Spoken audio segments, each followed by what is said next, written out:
Joining me now, my good friend Bob Brown, Republican Party chairman of the city of Norfolk. It is not true when they have a Republican meeting, they hold it in a phone booth. They've got lots of members. And joining him, Elizabeth Langford, and she is the Republican nominee for state senate for the 6th district, which is the seat held by Democrat Linwood Lewis. This is an uphill battle. Linwood first winning that in a special election by, I think, 10 votes, if memory serves me, at the final minutes, 10 or 15 votes, but then trouncing his opponent in 2015, a lawyer from Norfolk. Bob and Elizabeth, great to have you with us. Thank you for having me on. Hey, listen, we're going to take the 6 back. Elizabeth is a great candidate. She's wonderful. She's articulate. And let's remember, Nick Raris used to hold that seat a number of years ago, and we had redistricting in the Senate that made that a slightly more Democratic district. We're about 55-45. But when you have a great candidate with great ideas and a lot of energy, you can win anything, and that's what we're going to do in Norfolk. We're going to work hard for Elizabeth. We're going to go door knocking. 63% of the district is in Norfolk. And Linwood, we don't see him around here until he's running. Yeah, he was helpful to me personally, getting rid of Burfoot, but let bygones be bygones. I'm half hack, half flunk, and guess what? That makes me a whack, and I'm going to whack him hard this session, just same as Governor Tunnels. This special session that the governor's called is nothing but the governor trying to be relevant, and however hard he tries, yeah, he might be a good tactician. He's just not going to get that blackface off his reputation. Okay, so Elizabeth, you've looked at this district, and first of all, congratulations, and I appreciate you throwing your hat in the ring. But boy, this looks pretty tough. Linwood Lewis has a lot of support on the Eastern Shore. He's going to be tough to beat there, and coupled with the fact that in the last go-around in 2015, when things were more favorable for the Republicans, they had a pretty decent candidate, lawyer from Norfolk. Lewis clobbered him. I think he got around 60% or not 62%. I mean, it was a clobbering. So 15-19, Elizabeth, how do you turn that around and make this a competitive race? Well, thank you first for having me on. I think that, as Bob said, we're just going to get out there, we're going to door knock, get the message out, and really try to connect with the voters. Okay, well, that's what everybody says, Elizabeth. They're going to knock on doors and try to connect with the voters. But, again, I want to go back to the numbers. I mean, there's got to be I know you're not in this to be a sacrificial lamb. And last time we thought the race would be a lot closer. The problem with Lewis is he doesn't aggravate anybody. Like, nobody's mad at the guy, right? He's basically a moderate Democrat. He doesn't get involved in a lot of the social issues and keeps to himself. He does good constituent service. So when you knock on doors, what is going to be your message to oust Linwood Lewis and turn that around? Well, as Bob said, one of the main things is that he's not seeing the rest of the time in session, rest of the years, unless he's up asking for people's votes. But for me personally, one of the biggest things is job creation. I live on the Eastern Shore of Virginia. I do run a small business, and so for me, having one of the complaints I also hear about around here is not having enough jobs. I think that the same can be said for Matthews County, so that is a huge issue for this area, and I think that's an area that, as we head to Norfolk as well, I think it can resonate well. What type of business do you own, Elizabeth? It's a specialty food business. We sell Bloody Marys, nuts, stoneware. It's Chesapeake Bay themed. Okay, and so tell me about your roots on the Eastern Shore.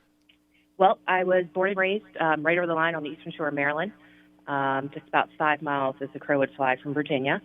I was raised on a farm. My family's been farming for many generations.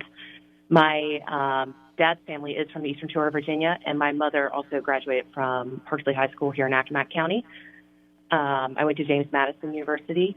I was a history major and ended up spending a lot of time doing World War II, studying that, and love World War II. It's always been a passion of mine.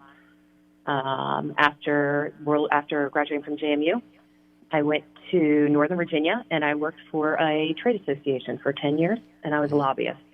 And I worked in state government affairs. So I started out as their admin, worked my way up, was the analyst, meaning every bill that came through related to our members, I would read, analyze, and send on to the team members that covered the state. And by the time I left the last few years, I covered a third of our country, which meant I did the legislative side of bills and also the regulatory side.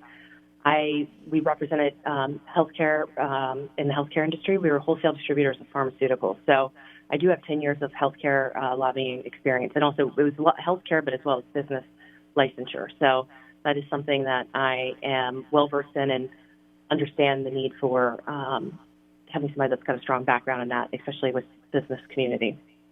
Elizabeth, do you think that being a lobbyist will hurt your campaign? No, I don't. I mean, this is what I did for 10 years. I'm really proud of the work I did. I don't see it being an issue.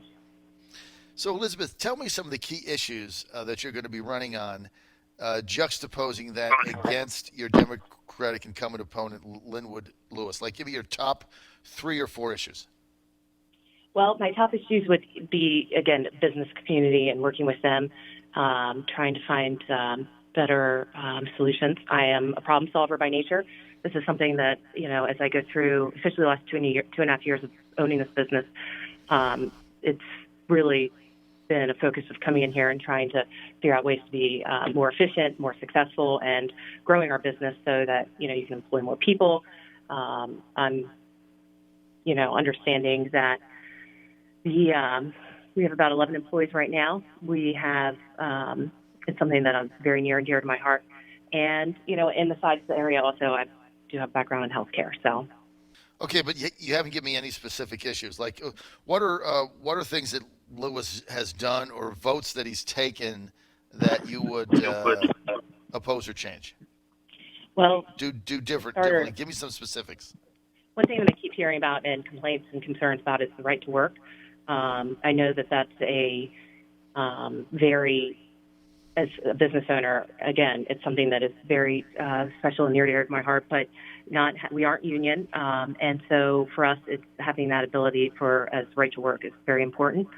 Opioid abuse is something that I've worked on quite a bit as well.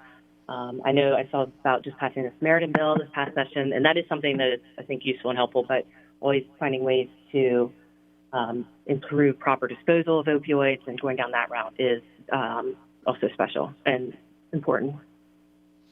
So what happened, and I know you know the history of this seat, Linwood Lewis got elected in a special election over Wayne Coleman, who we backed on our show, and I predicted he was going to win. That was one of the big upsets I just missed. Lewis beating him by 9 votes in January, I guess that was, 2011 or something, 2013 maybe. It was 11 votes, John. 11 votes, right. And we thought Coleman had it, and I predicted Coleman was going to win in an upset, went to his headquarters, did my show that night, and got beat by 11 votes. But then, Elizabeth, I deal in the real world. And so in the next cycle, 2015, Lewis was seen as vulnerable because, his nickname in the General Assembly was Landslide Lewis, and because he only won by 11 votes. And then he had a Republican challenger, Richard Ottinger, lawyer, Norfolk, sharp guy, hard worker. He had run against Coleman, I believe, and he got trounced. Ottinger got 40%. Lewis beat him 60-40, exceeding really what anybody thought that race would be. I didn't think Ottinger was going to win, but I thought it was going to be 53-47, 52-48. Lewis got 60% of the vote. So what I'm asking you, Elizabeth, is as I'm looking at this race, I'm saying to myself, okay, what has Linwood Lewis done that's aggravated or turned off enough people to turn around 10% of the voters? Because you're going to need a 10% turnaround to get to 50-50. So I know you've analyzed it. That's why you're in the race. What has Linwood Lewis done to aggravate enough people to get you where this race is going to be competitive? That's what I'm trying to ascertain. Mm-hmm. Well, like I said, there are a couple of things I've been hearing a lot from the community. His vote on the Tran bill has really upset everybody. People that normally haven't taken a stance on abortion have been felt that it was a bridge too far. But also the fact that he's been in office now in the Senate for the past couple of years, and nobody sees him. And that seems to be the same thing. And I look at this as being a public servant.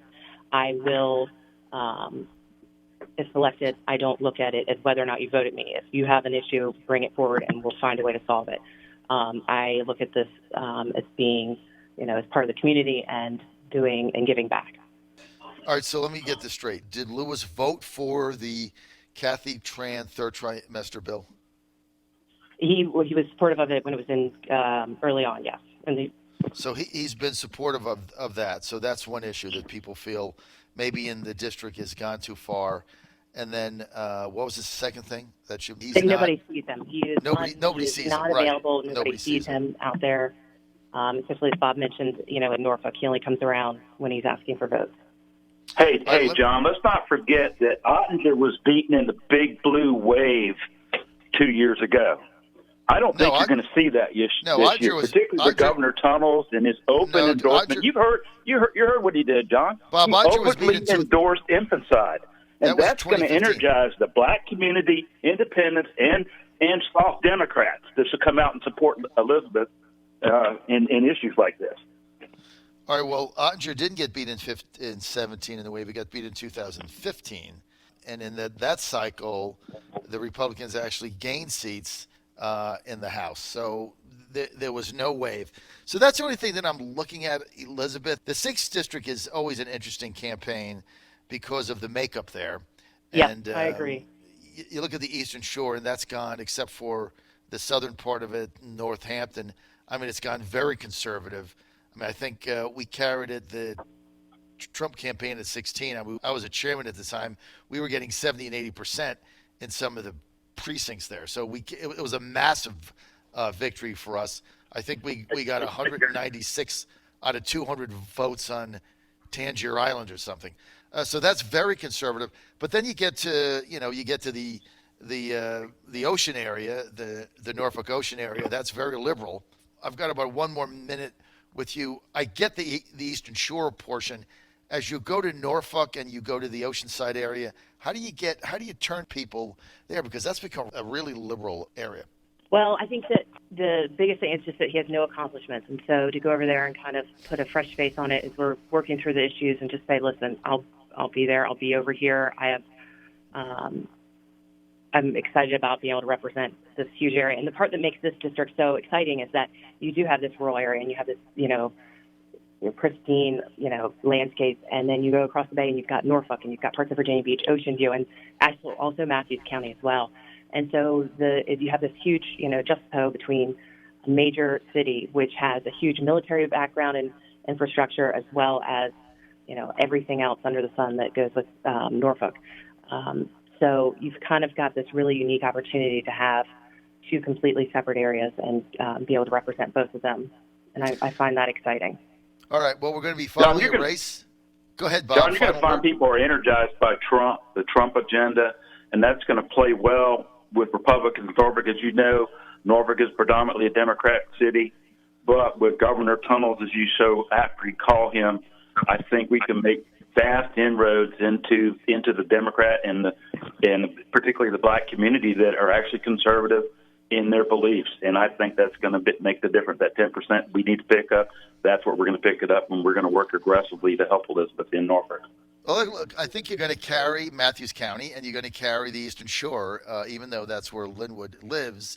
I think he's really vulnerable there. So I think you carry that. It's a matter of, what kind of result you can get in Ocean View. And again, I just go back to the Ottinger race. I mean, everybody was telling me Ottinger was a good candidate, and he got clobbered. And he got annihilated in the Ocean View area, which was his hometown. And people were telling me back then, in order to win, you have to have somebody from the Norfolk area. That's where Wayne Coleman was from. So it's a district, Elizabeth, that never really fits any of the prognostication. And back in 2014, in the special when Coleman ran, everybody was telling me on the Democratic side that Linwood was going to beat him by 15 or 20, and he beat him by 11 votes, and they meant 15 or 20%. So you never can predict this, right? It's going to be interesting. And that's what you're going to hear about this race. You're going to hear Linwood's going to beat her, but guess what, Linwood? We're coming. All right, it's going to be interesting. And Linwood Lewis, really nice guy. Elizabeth, not one of the most energetic campaigners you're ever going to run against in your life. Kind of a low energy guy. Nice guy, really nice guy. Really low. Linwood low Lewis energy, is milk with toast, John, and with Elizabeth, you get crab dip on your toast. There you go, crab dip, Elizabeth. All right, Elizabeth.